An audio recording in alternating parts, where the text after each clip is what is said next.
The biggest threat to Pete Dunne's epic title reign is realized, and was the big strong boy able to best the resident ass face. Raise your beverages. It is an NXT party. Support, no DQ. Dudes, 2 chicks in a stairwell. NXT UK. Support, no DQ. Welcome everybody to the NXT party for episode number 35 of NXT UK. I'm of course your host, the Rated R reviewer Stefan Osborne, joined as always by the General Jerry Slaughter. Good evening, wrestling fans. And tonight, our lone special guest of the evening, we've got the Cleaver Colin Andrew. How you doing, Colin? I'm good, guys. How are we doing tonight? Oh, Good as well. This was a great episode. 4 matches, my favorite. Mm-hmm. And we start off the show with Johnny Saint and Sid Scala in the ring. And personally, I guess wrong here. I thought they were about to announce the next NXT UK takeover. No. They were out there for a different purpose. What was that, Jerry? To announce that Pete Dunne will be defending his UK Championship against an opponent at NXT TakeOver New York. Now, there's a prediction that I did get right. I figured that was going to be the 5th match for NXT TakeOver New York. It's odd how very little the actual GM of NXT UK speaks. Yeah, that's the whole thing. Sid Scala has become his mouthpiece. It's like, I can't remember all this shit. You do it. Like, Johnny Saint's just there to make sure it looks official. Mm-hmm. What do you think about this segment, Colin? Well, I want to start off by saying that I think the WWE Network screwed up a little bit. Oh, yeah. So Pete Dunne comes out, his music hits, and he comes down and he gets in the ring, and Scala hands him a mic, and then, like, 3 seconds later, Dunne hands the mic back and walks out of the ring. Mm-hmm. Then you hear Nigel say 3 simple words, and there's your match. And it's like, wait a minute, who the hell did he announce? So Yeah. I don't know if it was just on my end or anybody else's end, but I had to rewind it a couple times and still did not see it. I had to go on to YouTube on WWE's website to see what the announcement was. But Yeah, we missed it, completely oblivious, but then when they said the 3 words thing, I was like, what 3 words? So I backed it up, and we actually got the 3 words in the replay. I'm guessing he rewind. has some sort of magical button on there to unlock some sort of Easter egg, because hit the 3 words, give me Walter. Yeah.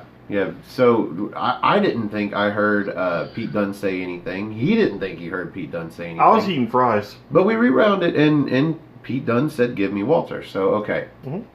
So, obviously, this is going to happen.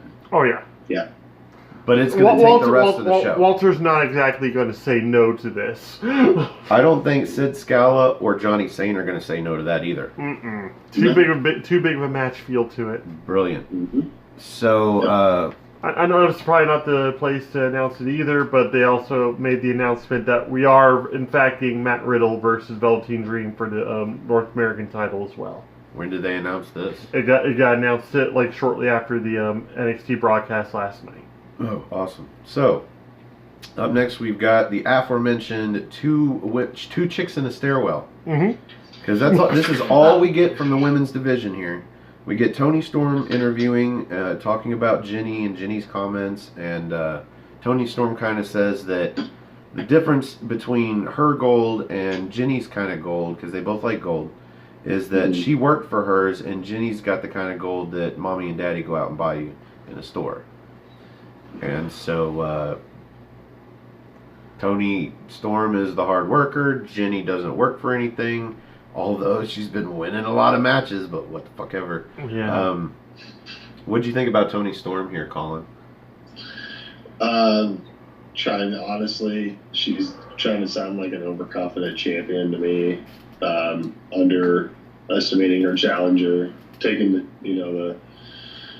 the typical or generic, rich girl stab. Oh, mommy and daddy bought you everything, but Yeah.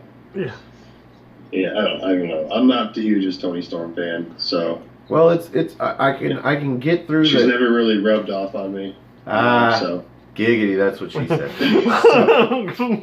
You know, like, yeah. So we follow up Tony Storm with Rhea Ripley coming up the stairwell. Now, Thank God. Jerry, we saw the matches. Would they have 3 matches so far? Mm-hmm. And did they? They just glanced at each other. Like pretty much, Rhea Ripley had her usual sneer at Tony, but otherwise there was really no altercation between the two. Now, I didn't get your thoughts. What do you think about Jitty and Tony Storm in this promo? Like, I'm with Colin, but like I'm even going to take one step further. Tony Storm's sounding more and more like a heel. She really is. Even though like she's trying to come off as this working class hero type, she's really coming off a little too pompous, and that's just something a heel does. Like the face thanks the fans or says they fight for the fans or whatnot. She's still kind of fighting for herself and needs to prove to herself that she's the best. I was fine with this up until she talked about Jenny not working for anything, because I'm like, Jenny's been kicking ass since she's been She's here. only had 1 loss, and that was in the tournament. Mm-hmm. Otherwise, she's undefeated, and she's pretty well worked for her opportunity. Mm-hmm. But we could say the same thing about Mastiff, and he hasn't got an opportunity yet. Shit. So he's actually completely undefeated. I don't know what they're going to do with Mastiff at this point. He hasn't been around since Eddie Dennis. No. But then we get Ripley. But then we get Ripley. So Ripley is just basically issuing a challenge to Xia Brookside because Xia Brookside called her a bully. Mm-hmm. Essentially, this wasn't the best that I've seen out of Rhea Ripley. Then again, she wasn't in a match, so. No. What'd you think about Rhea here, Colin? I mean, basically, you nailed it. I mean, she's just, you know, hey, if you have something to say, come say it's my face. I'll take you out again because I already taken you out once. So, I mean, it's just your basic, your basic. Pretty much meet me by the oak tree shit. Right? Yeah, like, meet me by the slides at recess. Like, So I guess she is a bully then, huh? Mm-hmm. We're really going with this. Okay. So, speaking of Eddie Dennis. Catch me outside. What do you think about that? Yeah, how about that? So, speaking of Eddie Dennis, up next we've got Eddie Dennis versus Ligero. We knew this match was coming. Mm-hmm. They have been building this up. Let's see, a promo apiece for the last 2 weeks. Mm-hmm. And so, decent match. Yeah. It was pretty much like a do or die situation for Eddie Dennis. It really was. His first match from being his self-imposed exile that he was on, and he needed to win this match to start reestablishing any credibility in any way, shape, or form. If you can't beat Ligero here, for real. No.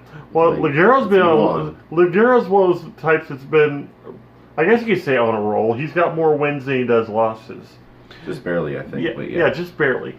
But he's coming off 2 big wins against Joseph Connors. So. Yeah, that's true. Before I break down the match, I've got several spots, not all the spots in the match, because there was a lot of shit in that match. Just not really worth writing down, because it's the same shit you see out of Ligero every week. Colin will take care of it. Yeah. Let's hear some of Colin's notes. Yes. Yeah. I don't know, I mean, Ligero works on the left knee and the leg of Dennis in the beginning of the match, and then he gets that tilt-a-whirl facebuster, and Dennis goes for the tilt-a-whirl facebuster, but Ligero lands on his feet. I don't know. Ligero to me is like the British little Kalisto. I don't know. I can't stand him. But I hate it. I hate his mask. But it's just too much. I can't do it. It's too much. It's too much. But I mean, he's taking that bull elsewhere. Right.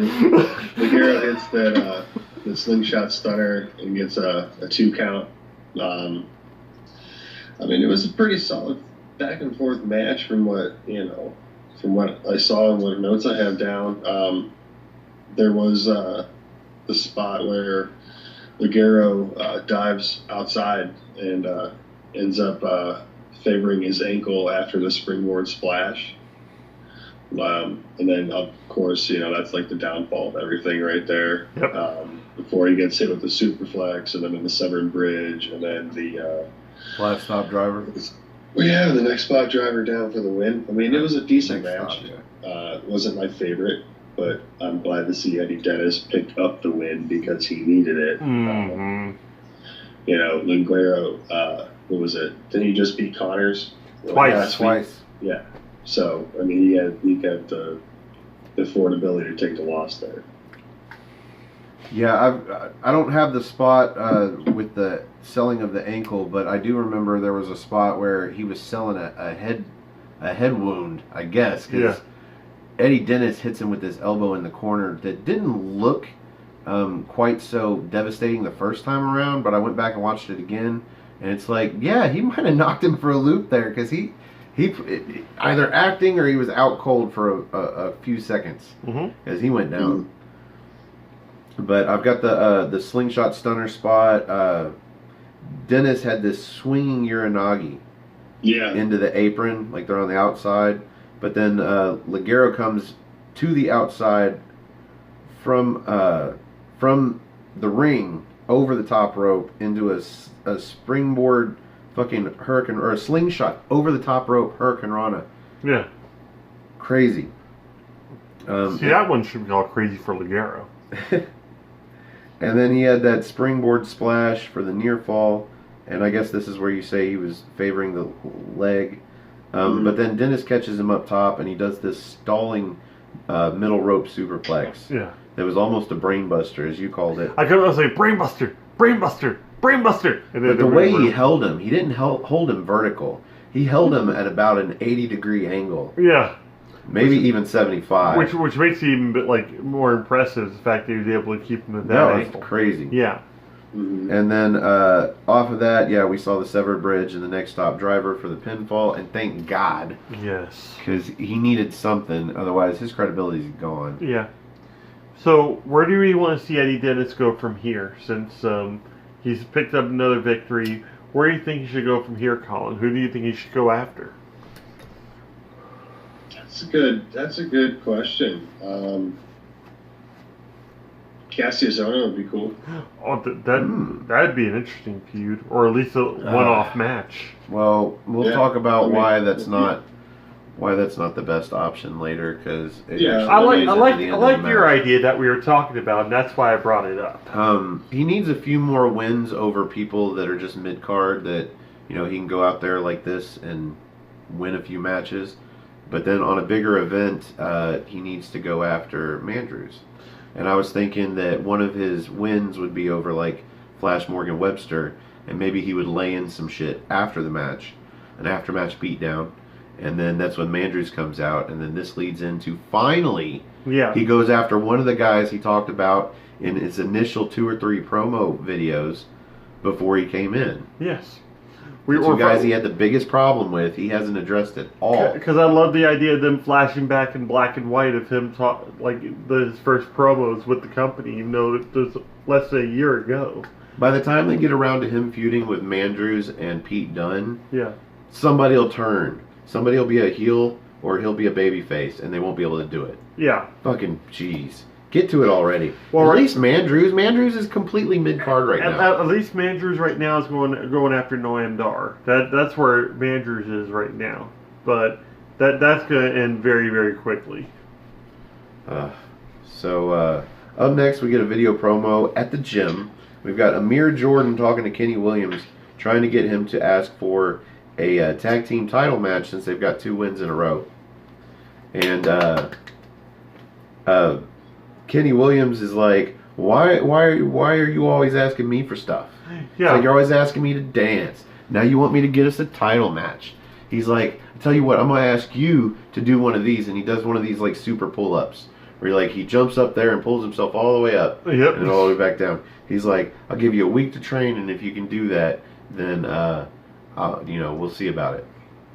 And what follows is probably the 30 seconds of the funniest video we've seen on NXT UK so far. My note here is this period is comedy. Yes. This is great. Watching Amir Jordan work his way training, trying to get up At one point, he runs up to it, completely slips off of it, and you don't see where he hits. Just flies off screen. At another point, he's trying to bring a ladder over there to get the ladder for help, and Kenny's got to take the ladder from him. Oh, this was just great. It was good comedy. Simple humor, and eventually Amir pulls it off, and so I guess they are going to formally request a tag team title opportunity. Yep. For the championships. Yeah, it reminded me of something you'd see on like Fresh Prince of Bel-Air with like Will Smith and Carlton, like trying to go back and forth with stuff. Oh, pretty much like they're like combating about stuff. Yeah, those are always the greatest montages ever. So up next we get match number 2. We've got Sam Stoker and Lewis Howley. Stoker and Howley sounds like a cop team. You know? Nigel just loves them. Yeah, Nigel is completely gay for those guys. Because they're supposed to be like former models turned wrestlers, and so he's supposed to like play them up like they're beautiful and shit. But he's totally gay for those guys, which is fine. That's his lifestyle choice. It's fine. And they are versing the re-debut of Mike Hitchman, the Wild Boar, and the Primate, Jay Melrose, collectively known now as the Hunt. And this was just feeding time, man. Oh, yeah, that's the pretty boys got fed to the animals. That is the best way of putting it right there. Slaughtering. Because these guys come out, and Mike Hitchman, of course, has got that weird boar-ish mask that he's got, and Melrose comes out with full-on ape mask, and whatever he was wearing, he sheds at the stage. He's like, I'm not trying to get in the ring with this shit on. No. But this was great. We had some tentative tag team, maneuvers, like moving to move. We had one spot where Melrose finally does the mat slap. Oh, he was called for the mat slap the second they showed up on the ramp. Slap the mat. Slap the mat. Finally, Hitchman did something into the corner, and then he gets in, does the mat slap into I guess a clothesline. Yeah. Yeah, it's a corner clothesline. And then Hitchman follows it up with that inverted senton that he does into the corner, which was great. But then they did the replay of that, and they did Hitchman's first move, and then the senton, and I'm like, there was only one move in between those clips, and we didn't get to see the mat slap. What the fuck? But this was a pretty good match. I don't have any notes other than the finish. There, like you said, there's a lot of really cool the finish was like kind of awkward looking because it's brand new. But like I also like there was this one part where the Primate Jay Melrose actually picked up Wild Boar like he was going to do a backdrop to him, shoved him forward into a senton. That was actually pretty impressive looking too. Yeah, but I've seen that done by better teams. What do you think about this match, Colin? Oh, it was good, dude. I thought it was good. I mean, it was pretty much a squash, but it was a good re-debut for the Hunt. I just want to say Boar's contacts freak me the fuck out. Pretty much a squash. You can find this in the produce department. But yeah, I loved the leaping cannonball senton splash, and at the end, and the German suplexes. Dude, those are on point. I'm sorry, like the way he snaps, that shit's on point. Like, except the final German suplex. Except for the final one. The final one just looked... Yeah, their tag team maneuver was a pop-up. Hitchman pops the guy up into a German suplex by Melrose, but he kind of catches him a little late, almost like he really didn't put any work into this tag team maneuver. Yeah. But once they get it on point, it's going to look good. Yeah. It's going to look real good, yeah. Well, that was the thing, though. I'm pretty sure it's the same guy that, screwed up the Eichner's move that last time and, messed up the stalling suplex. So, I'm thinking he's still got some sort of jitters to him, or just doesn't like being up in the air. How can you tell the difference between Stoker and Howley? I can't. That's why I said, I can't really tell which one it was. So, up next we've got match number 3, Ashton Smith versus the debuting Cassius Ohno. And who didn't think Cassius Ohno was going to win in his debut against jobber Ashton Smith? Has Ashton Smith won a match? I don't think he has. I don't think he has either. No, I'm pretty sure it's a no. They hype him enough, and he gets his face on the frickin' opening credits. But why can't Bartel in the front opening? Now, Jerry, you called the crowd being behind Cassius Ohno, at least from the beginning. Mm-hmm. But once the match got started, what did you think? Well, after the match got started, they were all doing that stupid whoop thing that Ashton Smith does, because that's what they do. They find something, they latch onto it, they whoop. But at the same time, yeah, Cassius Ohno looked more at home in the ring here against Ashton Smith, actually showing respect in the beginning of the match, and then also like just his style of wrestling fits him better here than it does in NXT. It really truly does.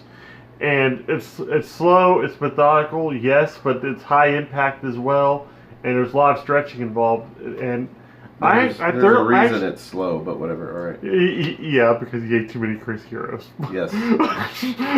Jerry said he's this guy has built himself up as kind of a legend over in UK, and I said no, this is the guy that ate that guy and left him pooped out in a porta-john somewhere.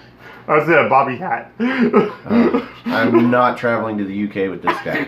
We'll go to Canada. There's no Bobbies there that he can shit in their hats. Mounties. What did you think about this match, Colin? I mean, it was a decent match, back and forth for a little bit at least. Then Ohno obviously gets the upper hand. Hit with a big running boot and a big vertical suplex for a kick out at 2. Smith tries to fight back, but ends up getting hit with 2 senton splashes, a running boot, and then the ripcord elbow for the 1, 2, 3. But it was to the back of the dome, and it looked pretty sick. Yes. Because did he put a discus in there too? Yeah.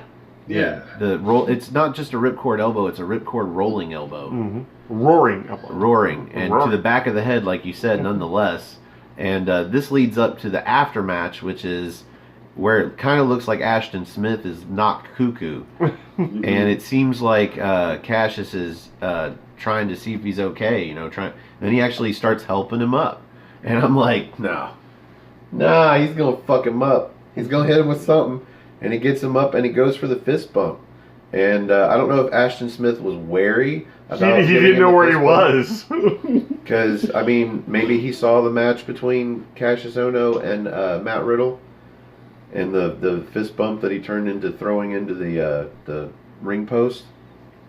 But for whatever reason, Ashton didn't fist bump him. And I guess Cassius took exception. And he hit him with another roaring elbow.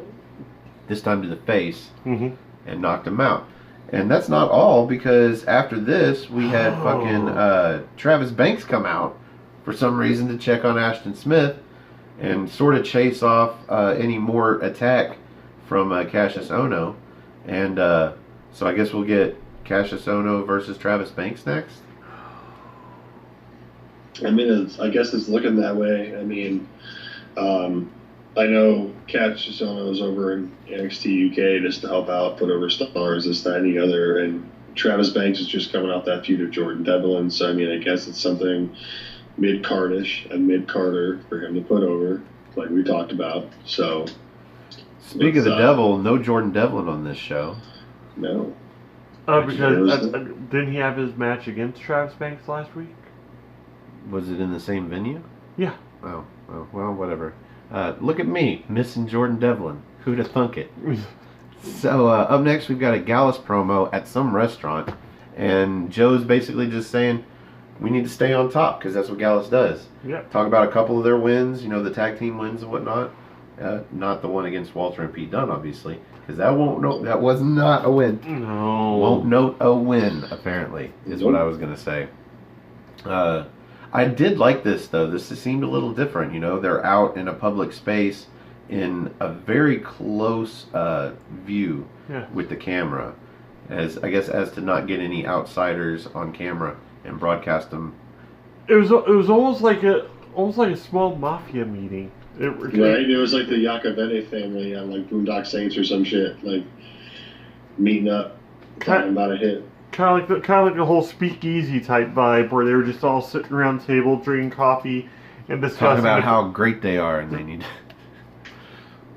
I was about to say it's like okay, we're almost like we're almost at a draw here. We've got almost the same amount of wins and losses when wins should be much higher.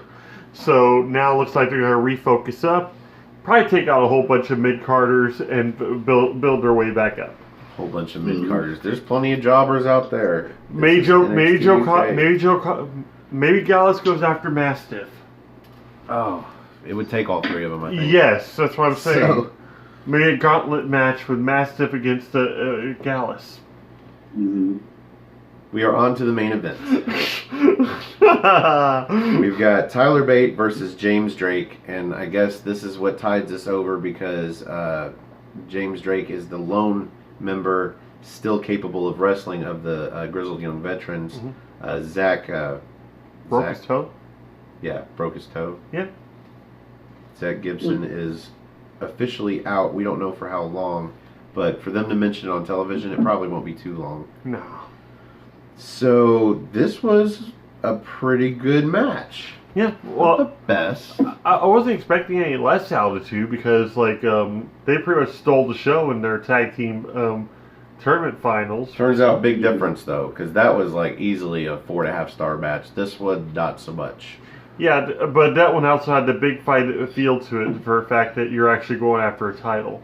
That actually made it feel a little more important. This was just a fight for the sake of getting two people on television. I guess. I've got several notes for this. Not nearly what I had for the main event of NXT last night. That was a... Well, it was the only match. You had to write notes. Yeah, I had to have it down. So, before I get into these few spots, what did you think about this, Colin? I thought it was a good tactical match between these two. We started off with Tyler Bate taking down James Drake with a waist lock. Excuse me. That's a tough one. I know. Oh my god. my dyslexia was just like, nope, we're not letting you do this. Not today, buddy. Not try it today. again. Drake responds with the head scissors escape, leading to a standoff in the center of the ring. That's always fun. He breaks down into a collar and elbow tie-up. Drake applies a wrist block and hoists him up into the air, but it applies an armbar in the air, but Bate reverses it and hits a drop kick and applies a side headlock and takes him down to the canvas. I mean, it breaks down from there a little bit into the because after that Drake goes for the leapfrog, but he counters it into an airplane spin, but then gets really wait. What goes up must go around. Yeah, I think, who was it? Vic Joseph? Vic. He said, as they always say, what goes up must go around. And I'm like... No one ever says that. Ever. I've never heard that. I'm 30 years old. I've never heard that. I've thrown shit up in the air before. It's never just spun and stayed there suspended. It just doesn't happen. Bate gets turned to the outside, and you can see he's favoring his lower back, and Drake sees that, so he throws him back first in the barricade. And that's when he starts applying the nerve hold and transfers it into key lock, and then hits the gut wrench suplex for a 2 count. Again, he's working on his back with a forearm, and then into a rear chin lock. Yeah, I think the back spot comes from where he knocks Tyler Bate off the top rope, and he lands on the outside. Like that was a brutal landing. I'm sure he's fine, but it looked brutal. Yeah. I mean, it was a back and forth. It was a real good match, honestly. I mean, I was happy with how it ended. We ended up hitting Tyler Bate. He ducked. Because Drake goes for a 450 splash, but Bate ducks and hits an exploder suplex into the turnbuckle, and then he hits his corkscrew. How do you pronounce this? It's a corkscrew. Senton. It's called the spiral tap. Yeah. I call it the mustache twirl. It's almost an inverted Starship Pain. Yeah. He jumps off front ways and does the twist into a senton, and he almost lands it like a splash, but whatever. Yeah, it's like a plancha or something. I don't know, but it was a good match between the two. Did you take any notes for it? I did.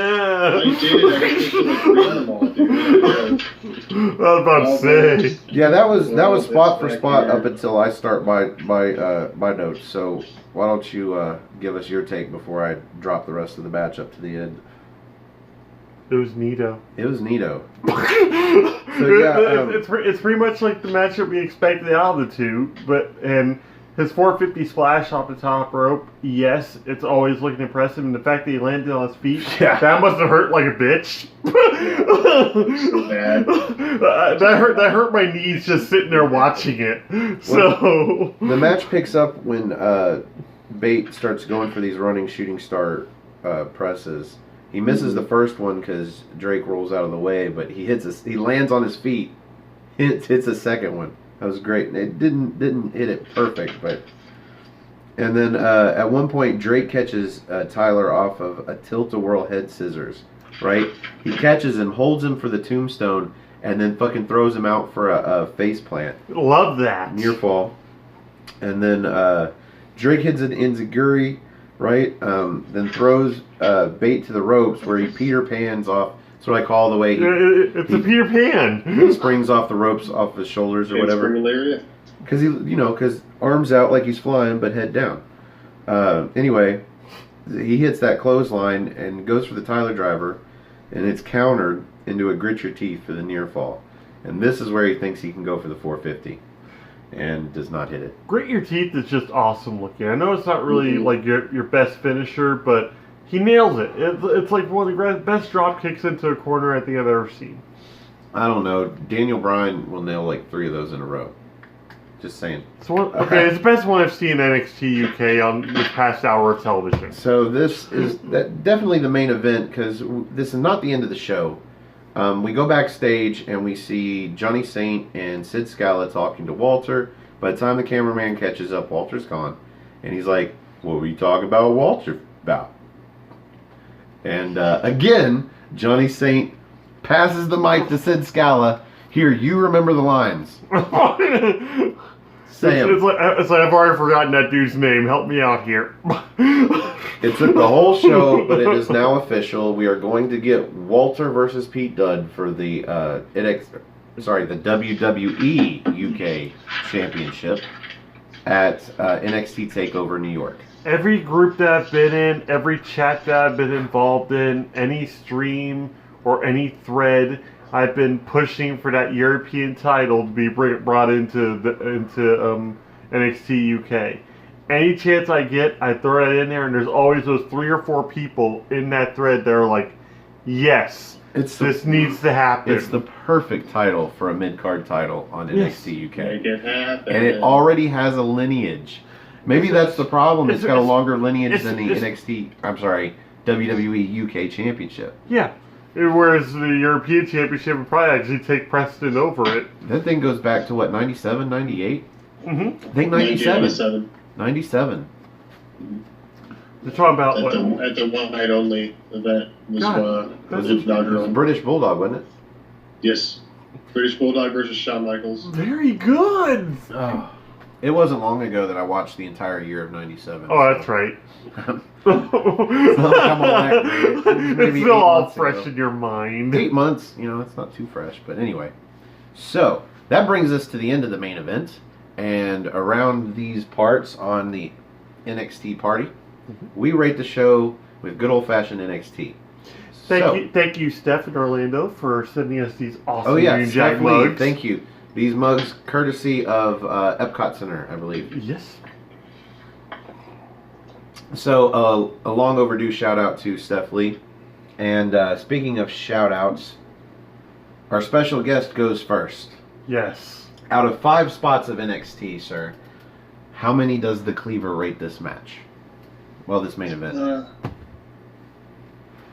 gonna say 3.5.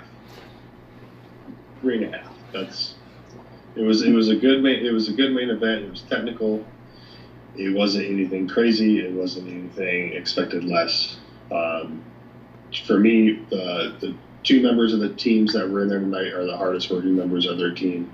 Absolutely. Yes. But also at the same time, I think just a singles match, they don't shine as well. Right. For some That's reason. what I'm saying. It takes them being with someone that's a little less talented than them to actually push them up to that much more of a level, really.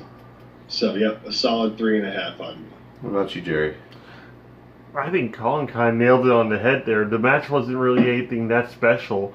What would have made it special for me is if James Drake had pulled off the victory. Yes, absolutely. So, otherwise, it's just Tyler Bate winning another match because they have nothing else for Tyler Bate to do right now. And Tyler Bate doesn't lose when it's a singles match. No, he just doesn't.